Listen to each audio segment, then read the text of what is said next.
Hi, here we are in London, and behind us is Big Ben, the museum in London. So Big Ben's interesting. Actually, it's not actually, the clock's not actually called Big. Oh, let's hear it here. It's a bit chimey.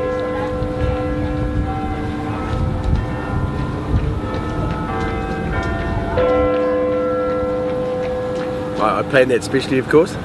The clock towers are not actually Big Ben. It's the bell's called Big Ben.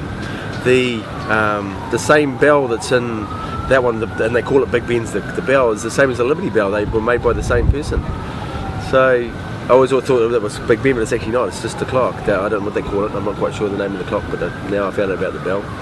When we came here, we did which was a really good thing. We went and did a tour, a bus tour, big red bus tour, I think they call it. I spent about 2 hours going around London. It's fascinating.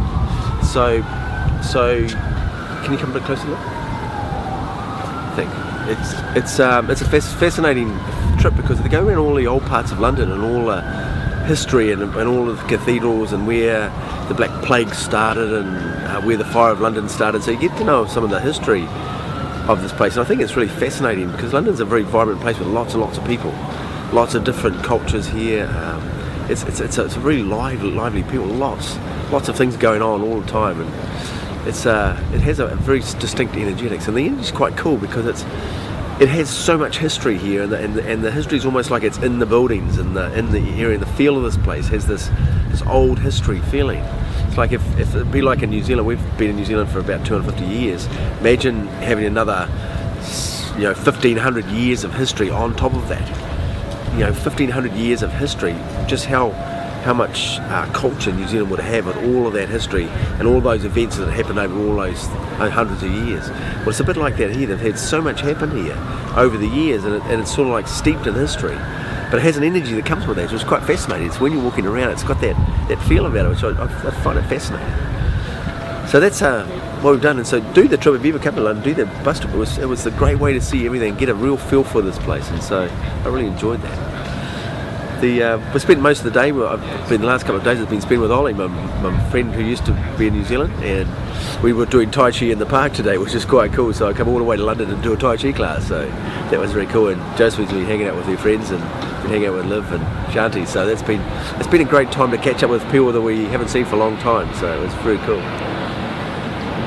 The blog today, the health tip today is on the spleen. We've been doing all the 5 phases. We did the heart last time, we went to the spleen this time. We should go the right way, the heart, and we go to the spleen. The spleen's important. The spleen is the biggest thing that whacks out the spleen's energy is too much thinking. Students, people who study lots or think lots get spleen G deficient, and one of the first symptoms of spleen G deficiency when you run out is your memory goes. You can't remember things. So of course that's not useful if you're a student, of course. So that's one of the first things to go. One of the second things to go, probably you'll get loose stools. You'll find your stools, you get loose and hard stools. So that's quite popular as well. If popular is the right word, of course.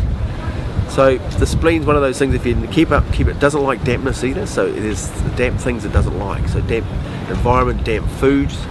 If you want to know what the foods that are good for the spleen, you can always email me. I'll tell you what they are. There's lists of them. I'll just email them to you. So the spleen, it's a wonderful organ if it's running well. Everything runs well. Your mind's clear. You think well. You organise things well. But if you're not, then you have the memory losses, and you can't remember things, and then you can't plan things, and things just it becomes really difficult to do that. So that's the spleen. And in Chinese medicine, the spleen takes the energy off the kidneys, it takes the energy off the spleen, and then it gets transferred in the kidneys. So it's really important. So it's a very important way of getting the energy. We only get energy from 2 things: one from breathing, one from the food.